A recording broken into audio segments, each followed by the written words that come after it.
inspirado, hoy con la lección número 17, la Reforma Protestante, la justificación solo por la fe. Como lectura tenemos Romanos 5, 1 al 6, Romanos 10, 8 al 9, Romanos 11, Hebreos 11, 1 al 2.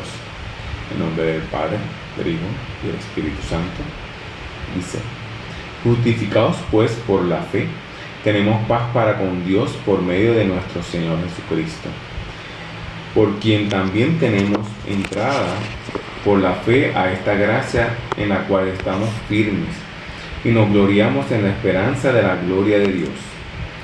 Y no solo esto, sino que también nos gloriamos en las tribulaciones, sabiendo que la tribulación produce paciencia, y la paciencia prueba, y la prueba esperanza, y la esperanza no avergüenza, porque el amor de Dios ha sido derramado en nuestros corazones por el Espíritu Santo que nos fue dado.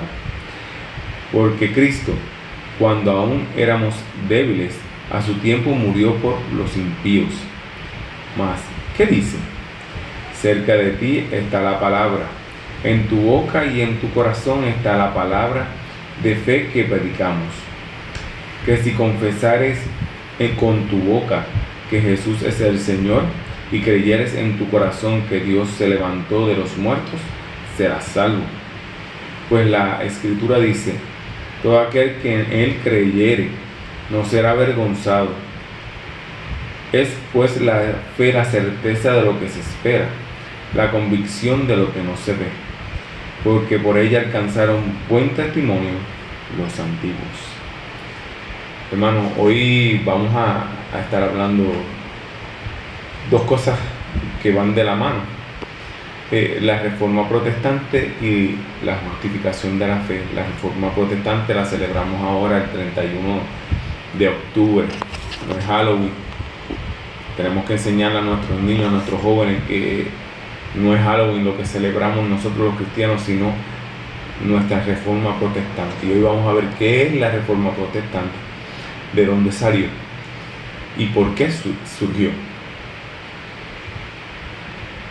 Cuando hablamos de Reforma Protestante, según el diccionario de la Cruz, la definición es: se hace referencia a la acción y efecto de reformar, modificando algo para mejorarlo. En el siglo XIV hubo un momento importante donde unos monjes católicos decidieron, inquietados en su corazón por la palabra del Señor, que había que cambiar ciertas prácticas dentro de la iglesia. Y eso es lo que vamos a discutir hoy. En la primera parte, la justificación del hombre ante Dios. Y la parte A nos dice, nos hace una pregunta: ¿por qué podrá el hombre justificarse ante Dios? Hermanos, hagamos nuestra pregunta: ¿podemos justificarnos ante Dios? ¿Y qué es justificar? Es el acto de declarar justo al hombre por su fe en la actividad redentora de Dios en Cristo. Por la fe en Cristo, por la gracia divina, el hombre puede ser perdonado, declarado justo y hecho recto a los ojos de Dios. Fíjese que es por la gracia divina. Nosotros podemos tratar de justificar nuestras fallas con nuestros seres queridos, nuestra esposa, nuestro esposo, y podemos tratar de justificarnos hasta lograrlo, pero ¿podremos justificarnos ante Dios? Pues hermanos, no, porque ningún ser humano puede justificarse ante Dios, ya que todo ser humano es pecador. Romanos 23 dice: todos pecaron y están destituidos de la gloria de Dios.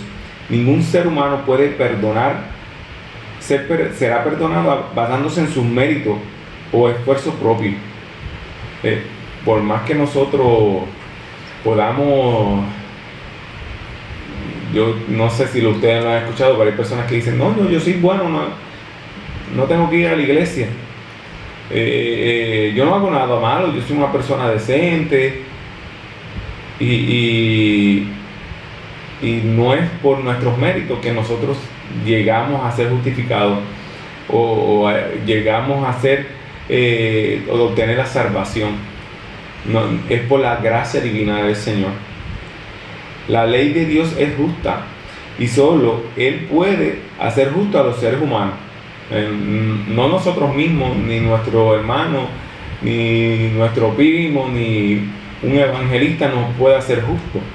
Solamente Dios nos puede hacer justo. A causa del pecado, ningún ser humano puede justificarse ante Dios. Pero Dios ha brindado al ser humano la oportunidad de reconciliarse con Dios por medio de la fe. El justo por la fe vivirá. La fe es la creencia que emana de la confianza del creyente, posee, fundamentada en la sabiduría infinita.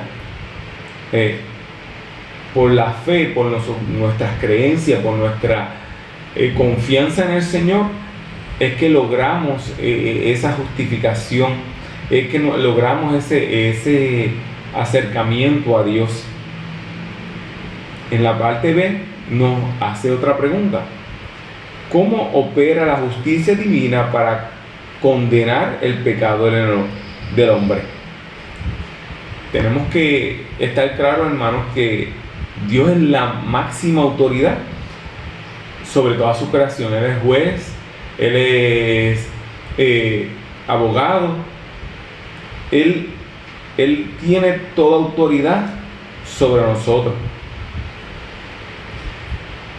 Fíjense, hermano, que Dios, a pesar de que el ser humano se aleja de Dios o toma decisiones que no son adecuadas para su estilo de vida, su salvación, Dios le da oportunidad que solo aquellos que obedecen los mandamientos divinos serán justificados por Dios. Dios nos da la salida y la oportunidad de redención. Por la desobediencia del ser humano, Dios ha delegado en ciertas personas la autoridad para obrar con justicia y enseñar a la iglesia el camino correcto a seguir. Tanto es como el pastor, los líderes, obispos, todas estas personas que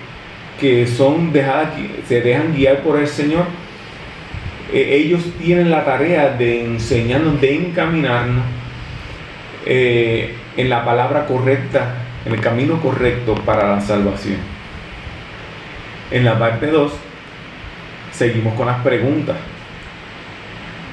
¿Qué sucede cuando las autoridades políticas y religiosas se corrompen?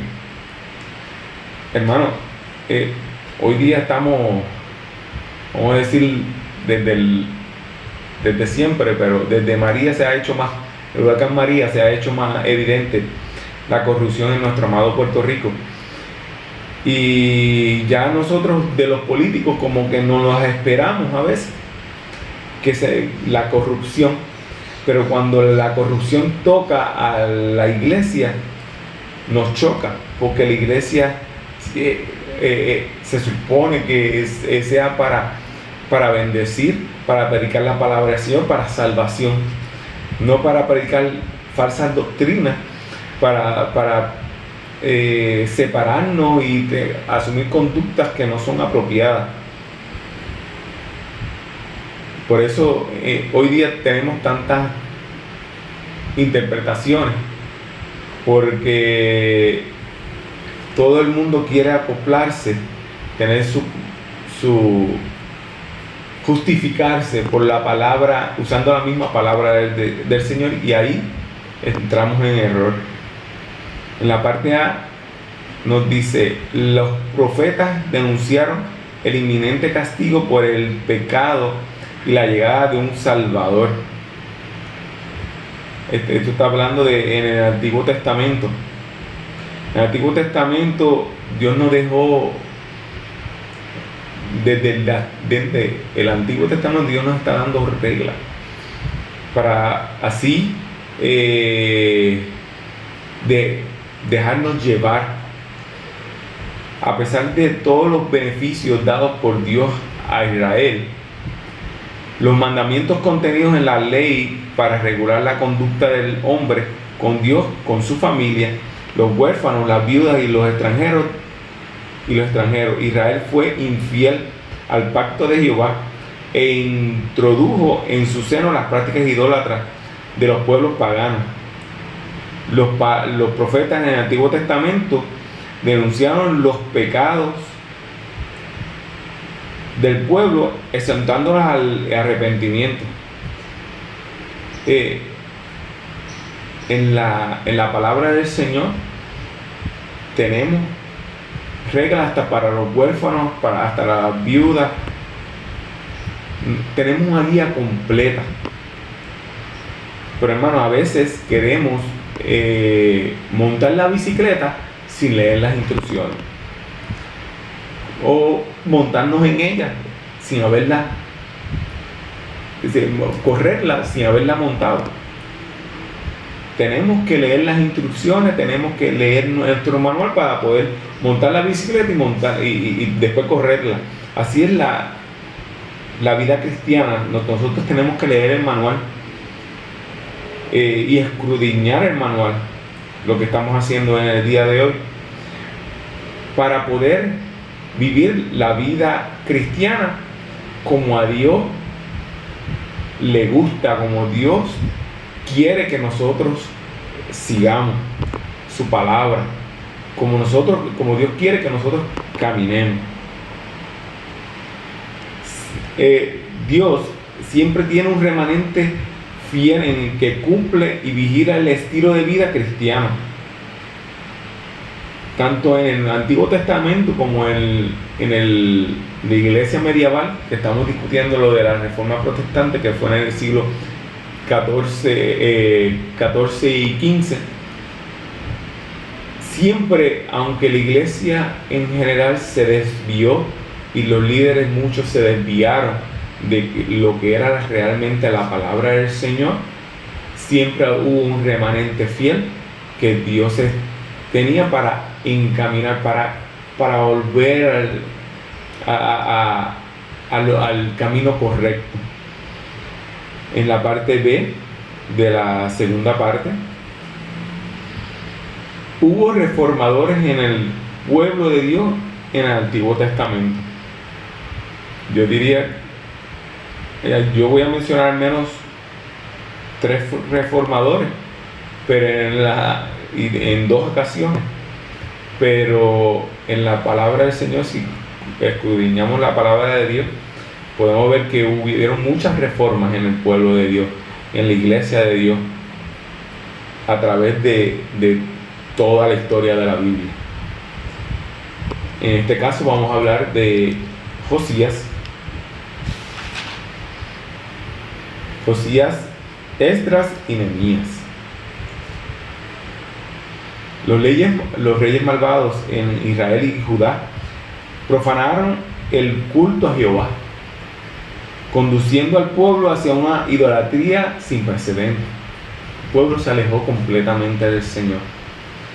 Pero cuando Josías leyó el libro de la ley de Jehová, descubrió el castigo que sobrevendría si no se arrepentían de la gran apostasía de la nación al violar el mandamiento de Jehová. Él se dio cuenta de lo que iba a pasar si el pueblo no se arrepentía y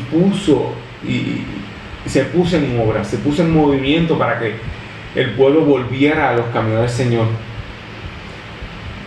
Siempre que el creyente devuelve el valor que debe tener la palabra de Dios para vivir una vida piadosa, ocurren movimientos de reforma. Siempre que nosotros decidimos, nos arrodillamos ante Dios, confesamos nuestros pecados y hacemos un pacto con Dios para cambiar nuestra vida y lo ponemos en obra, es una reforma de en nuestra vida como creyentes. El creyente debe estar constantemente en una reforma espiritual. Porque somos humanos, hermano, cometemos errores. Y si cometemos errores, nuestro deber como seres humanos responsables y como creyentes del Señor es mejorarlo, admitir nuestra falta y mejorarlo. Y como mencionamos en la definición de reforma, es mejorar algo que ya está establecido, ese carácter cristiano que debemos de mejorar a través de nuestra vida. El otro hecho de historia es de Esdras y Nehemías. Después del exilio babilónico, con el regreso de los judíos que estaban en Babilonia, ocurrió otro periodo de reforma. Esdras y Nehemías fueron los reformadores, guiando al pueblo a reconstruir su vida espiritual. Nehemías era el gobernador y facilitó el que Esdras, como sacerdote, instruyera al pueblo acerca de la ley. Cuando Esdras leyó la palabra de Dios, el pueblo fue instruido para conocer el verdadero sentido de la palabra de Dios. Hermano, esto es importante. El verdadero sentido de la palabra del Señor. Nosotros tenemos que tener cuidado cuando tenemos dudas, cuando estamos leyendo la palabra, un estudio, y tenemos que ver a quién buscamos para que nos ayude en algo en alguna duda. Tenemos que buscar una persona que esté conectada con Dios. Por ejemplo, nuestro pastor, él siempre está bien informado de todo, de noticias, de profecía, de la palabra del Señor. Y qué mejor persona si tenemos dudas, de que Él nos aclare cualquier duda que podamos tener. Yo estoy 100% seguro que Él, con mucho amor, nos encaminaría y nos aclararía toda duda. Oremos al Señor cuando leamos su palabra, y que el mismo Espíritu Santo nos ilumine para entender su palabra. No pretendamos entender la palabra del Señor con nuestras propias virtudes o estudios, porque el ser humano falla. Tenemos que conectarnos con Dios para escudriñar su palabra. En la parte 3, la reforma protestante del siglo XIV y la justificación por la fe. La parte A dice: el fraude de la Iglesia Católica y la reforma protestante del siglo XIV. ¿Y qué es fraude? Fraude es la perpetración de una falsedad intencionada para obtener algo de otra persona. Implica un engaño mintiendo directamente. Es un engaño criminal que usa representaciones falsas para obtener una ventaja injusta o perjudicial sobre los derechos e intereses de otro. Es increíble, hermano, que esa palabra de 6 letras tenga un peso increíble y un significado tan fuerte, y que lo usemos en la iglesia. Hermano, les voy a leer una parte del comentarista. La reforma protestante comenzó a gestarse con los humanistas renacentistas del siglo XIV y XV, concienciando a la gente de la necesidad de reevaluar los postulados y las doctrinas de la iglesia medieval. Durante la Edad Media, la iglesia reclamaba ser la máxima autoridad sobre la salvación. estableciendo un negocio fraudulento, poniéndole precio a la salvación con la venta de bulas papales. El Papa León X decidió construir la Basílica de San Pedro y para obtener el dinero estableció la venta de indulgencia. Estas exoneraban a los fieles de las penitencias en que habían incurrido por sus pecados, pagando una cuantiosa limosna. La indulgencia es la remisión ante Dios de la pena temporal por los pecados, por mediación de la iglesia. Esta práctica era un fraude, ya que la salvación no se vende ni se compra. Hermanos, esto es lo que estaba sucediendo en la iglesia medieval. La iglesia y las autoridades de la iglesia se estaban lucrando de las necesidades de la feligresía. Y podemos decir no, que eran católicos. Por eso sucedía esto. Pero hermanos, no. El monje Martín Lutero fue el agente católico, catalítico teológico. Era católico de la Reforma Protestante del siglo XIV, clavando en la puerta de Wittenberg 95 tesis protestando sobre el fraude y las falsas doctrinas de la iglesia. Martín Lutero, Juan Calvino y otros más fueron el remanente fiel que en aquel tiempo de la iglesia medieval permanecieron fieles al Señor y combatieron con ese fraude que había dentro de la iglesia. Y hablé de lo católico. Hermano, hay personas, el creyente, el que busca realmente el Señor, no tiene nombre. Él puede ser un católico, puede ser un presbiteriano y otras religiones más. Una vez mi abuela era católica, apostólica romana, como le dicen por ahí, iba a misa y todo eso. Y ella creía en el Señor. Una vez yo estaba caminando por el frente de su casa y ella estaba sentada en la escalera de su casa leyendo la palabra del Señor. Y ella me llamó. Era de las que le prendía velitas a los santos. Y me llama y me dice, impactada: Edwin, yo he leído toda mi vida la palabra de la Biblia y nunca había leído esto.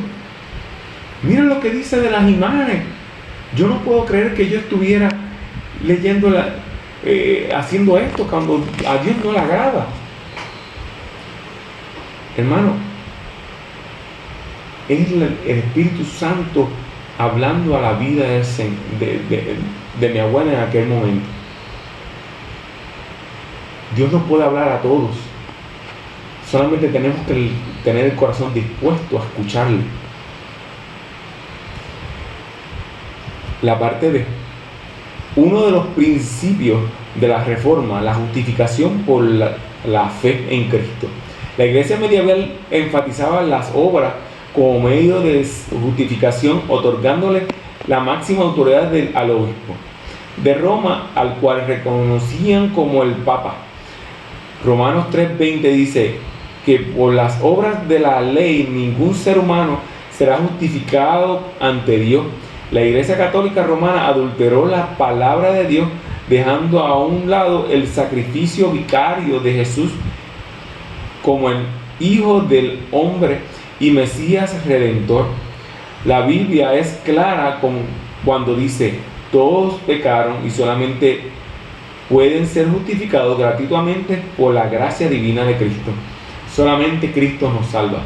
Solamente Cristo nos justifica.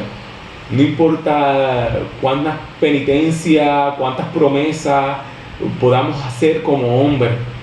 Dios lo que quiere es nuestro corazón arrepentido, nuestro corazón en obediencia al Señor. Eso es lo que Dios nos busca para poder ser justificados, para obtener nuestra salvación. Como último, la iglesia que adultere la palabra de Dios y permita que la feligresía, dentro de la feligresía o la misma autoridad de la iglesia caiga en error, viene un castigo sobre ellos si no se arrepienten. Estamos adulterando la palabra del Señor, estamos haciendo que muchas personas se separen de los caminos correctos. Y toda iglesia, toda autoridad eclesiástica que caiga en ese error será castigada. La palabra, por la gracia divina, el hombre puede ser perdonado, declarado justo y hecho recto a los ojos de Dios en Jesucristo. Por gracia, hermano. Por gracia, busquemos la gracia del Señor.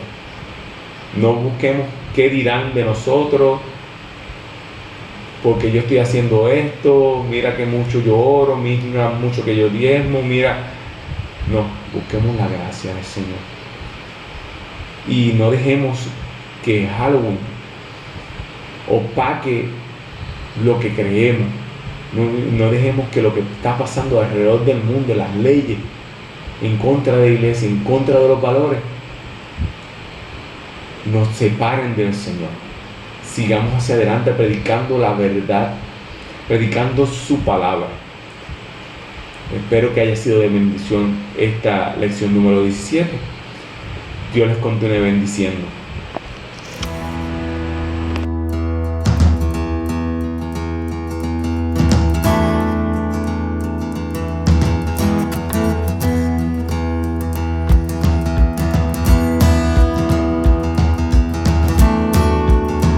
Un león se extravió en un bosque cubierto de zarzas y se clavó una espina en una garra, de manera que, lleno de dolores, apenas podía dar un paso. Quiso la casualidad que encontrara a un pastor y, acercándose a él, comenzó a menear la cola y a enseñarle la garra. El pastor, temeroso, le puso delante algunos trozos de carne para que comiera. Pero el león, que no deseaba otra cosa sino que le sacase la espina, se acercó más y logró que, al verle tan hinchada la garra, comprendiese el pastor su deseo y le arrancara la causa de sus males. Tan pronto como se sintió aliviado, el león se sentó junto a su bienhechor y le lamió las manos, marchándose al cabo de poco rato. Algunos años después, atraparon al mismo león con un lazo y fue llevado junto con otras fieras destinadas a devorar a los malhechores en el circo. Por esas mismas fechas, el mismo pastor había cometido algún delito, por el cual estaba condenado a muerte, pero al ponerle en el anfiteatro, en donde por casualidad echaron a aquel mismo león, en vez de lanzarse hambriento sobre él, el animal se acercó mansamente, se sentó a su lado y lo defendió de las demás bestias feroces. Los espectadores se quedaron llenos de admiración. Después de que el pastor les contara por qué lo había defendido el león, se les otorgó la libertad a ambos.